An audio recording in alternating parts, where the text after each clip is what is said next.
She felt her knees shake under her and thought she was going to swoon. She put out her disengaged hand to steady herself, and if the face which was turned to him was pale, there was a steadfast resolution in her dark eyes. "Let me relieve you of that, Miss Holland," said Kara, in his silkiest tones. He wrenched rather than took the box from her hand, replaced it carefully in the drawer, pushed the drawer to and locked it, examining the key as he withdrew it. Then he closed the safe and locked that. "Obviously," he said presently, "I must get a new safe." He had not released his hold of her wrist, nor did he, until he had led her from the room back to the library. Then he released the girl, standing between her and the door, with folded arms and that cynical, quiet, contemptuous smile of his upon his handsome face. "There are many courses which I can adopt," he said slowly. "I can send for the police when my servants whom you have dispatched so thoughtfully have returned, or I can take your punishment into my own hands." "So far as I am concerned," said the girl coolly, "you may send for the police." She leant back against the edge of the desk, her hands holding the edge, and faced him without so much as a quaver. "I do not like the police," mused Kara, when there came a knock at the door. Kara turned and opened it, and after a low strained conversation he returned, closing the door, and laid a paper of stamps on the girl's table. "As I was saying, I do not care for the police, and I prefer my own method. In this particular instance the police obviously would not serve me, because you are not afraid of them and in all probability you are in their pay. Am I right in supposing that you are one of Mr. T.X. Meredith's accomplices?" "I do not know Mr. T.X. Meredith," she replied calmly, "and I am not in any way associated with the police." "Nevertheless," he persisted, "you do not seem to be very scared of them, and that removes any temptation I might have to place you in the hands of the law. Let me see." He pursed his lips as he applied his mind to the problem. She half sat, half stood, watching him without any evidence of apprehension, but with a heart which began to quake a little. For 3 months she had played her part, and the strain had been greater than she had confessed to herself. Now the great moment had come and she had failed. That was the sickening, maddening thing about it all. It was not the fear of arrest or of conviction which brought a sinking to her heart, it was the despair of failure, added to a sense of her helplessness against this man. "If I had you arrested, your name would appear in all the papers, of course," he said, narrowly, "and your photograph would probably adorn the Sunday journals," he added expectantly. She laughed. "That doesn't appeal to me," she said. "I am afraid it doesn't," he replied, and strolled towards her as though to pass her on his way to the window. He was abreast of her when he suddenly swung round, and catching her in his arms he caught her close to him. Before she could realize what he planned, he had stooped swiftly and kissed her full upon the mouth. "If you scream, I shall kiss you again," he said, "for I have sent the maid to buy some more stamps to the General Post Office." "Let me go," she gasped. Now for the first time he saw the terror in her eyes, and there surged within him that mad sense of triumph, that intoxication of power which had been associated with the red-letter days of his warped life. "You're afraid," he bantered her, half whispering the words, "you're afraid now, aren't you?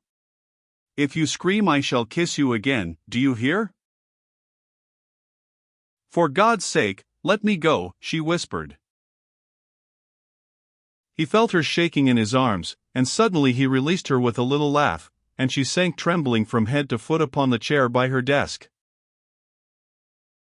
"Now you're going to tell me who sent you here," he went on harshly, "and why you came. I never suspected you. I thought you were one of those strange creatures one meets in England, a gentlewoman who prefers working for her living to the more simple business of getting married. And all the time you were spying, clever, very clever."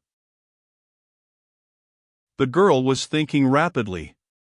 In 5 minutes Fisher would return. Somehow she had faith in Fisher's ability and willingness to save her from a situation which she realized was fraught with the greatest danger to herself. She was horribly afraid. She knew this man far better than he suspected, realized the treachery and the unscrupulousness of him.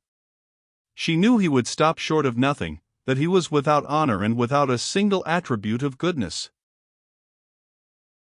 He must have read her thoughts, for he came nearer and stood over her. "You needn't shrink, my young friend," he said with a little chuckle. "You are going to do just what I want you to do, and your first act will be to accompany me downstairs. Get up." He half lifted, half dragged her to her feet and led her from the room. They descended to the hall together, and the girl spoke no word. Perhaps she hoped that she might wrench herself free and make her escape into the street, but in this she was disappointed. The grip about her arm was a grip of steel, and she knew safety did not lie in that direction. She pulled back at the head of the stairs that led down to the kitchen. "Where are you taking me?" she asked. "I am going to put you into safe custody," he said. "On the whole, I think it is best that the police take this matter in hand, and I shall lock you into my wine cellar and go out in search of a policeman." The big wooden door opened, revealing a second door, and this Kara unbolted.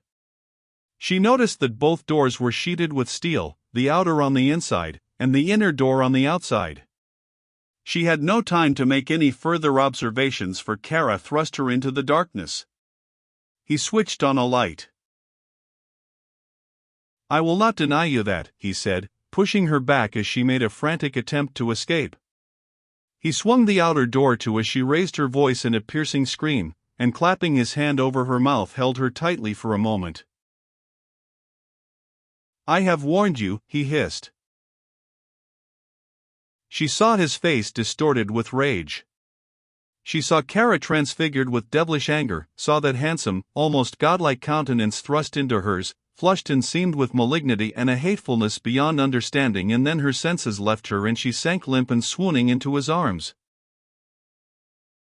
When she recovered consciousness, she found herself lying on a plain stretcher bed. She sat up suddenly. Kara had gone and the door was closed.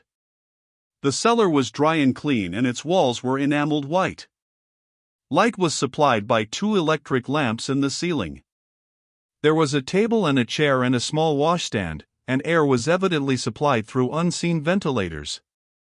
It was indeed a prison and no less, and in her first moments of panic she found herself wondering whether Kara had used this underground dungeon of his before for a similar purpose. She examined the room carefully. At the farthermost end was another door, and this she pushed gently at first and then vigorously without producing the slightest impression. She still had her bag, a small affair of black moire, which hung from her belt, in which was nothing more formidable than a penknife, a small bottle of smelling salts and a pair of scissors. The latter she had used for cutting out those paragraphs from the daily newspapers which referred to Kara's movements. They would make a formidable weapon, and wrapping her handkerchief round the handle to give it a better grip, she placed it on the table within reach. She was dimly conscious all the time that she had heard something about this wine cellar, something which, if she could recollect it, would be of service to her. Then in a flash she remembered that there was a lower cellar, which according to Mrs. Beale was never used and was bricked up. It was approached from the outside, down a circular flight of stairs. There might be a way out from that direction, and would there not be some connection between the upper cellar and the lower? She set to work to make a closer examination of the apartment. The floor was of concrete, covered with a light rush matting. This she carefully rolled up, starting at the door. One half of the floor was uncovered without revealing the existence of any trap. She attempted to pull the table into the center of the room, better to roll the matting, but found it fixed to the wall, and going down on her knees, she discovered that it had been fixed after the matting had been laid. Obviously there was no need for the fixture, and she tapped the floor with her little knuckle. Her heart started racing. The sound her knocking gave forth was a hollow one. She sprang up, took her bag from the table, opened the little penknife and cut carefully through the thin rushes. She might have to replace the matting, and it was necessary she should do her work tidily. Soon the whole of the trap was revealed. There was an iron ring, which fitted flush with the top and which she pulled. The trap yielded and swung back as though there were a counterbalance at the other end, as indeed there was. She peered down. There was a dim light below, the reflection of a light in the distance. A flight of steps led down to the lower level, and after a second's hesitation she swung her legs over the cavity and began her descent. She was in a cellar slightly smaller than that above her. The light she had seen came from an inner apartment which would be underneath the kitchen of the house. She made her way cautiously along, stepping on tiptoe. The first of the rooms she came to was well furnished. There was a thick carpet on the floor, comfortable easy chairs, a little bookcase well filled, and a reading lamp. This must be Kara's underground study, where he kept his precious papers. A smaller room gave from this, and again it was doorless. She looked in, and after her eyes had become accustomed to the darkness she saw that it was a bathroom handsomely fitted. The room she was in was also without any light which came from the farthermost chamber. As the girl strode softly across the well-carpeted room she trod on something hard. She stooped and felt along the floor, and her fingers encountered a thin steel chain. The girl was bewildered, almost panic-stricken. She shrunk back from the entrance of the inner room, fearful of what she would see.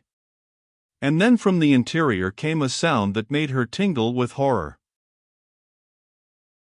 It was a sound of a sigh, long and trembling. She set her teeth and strode through the doorway and stood for a moment staring with open eyes and mouth at what she saw.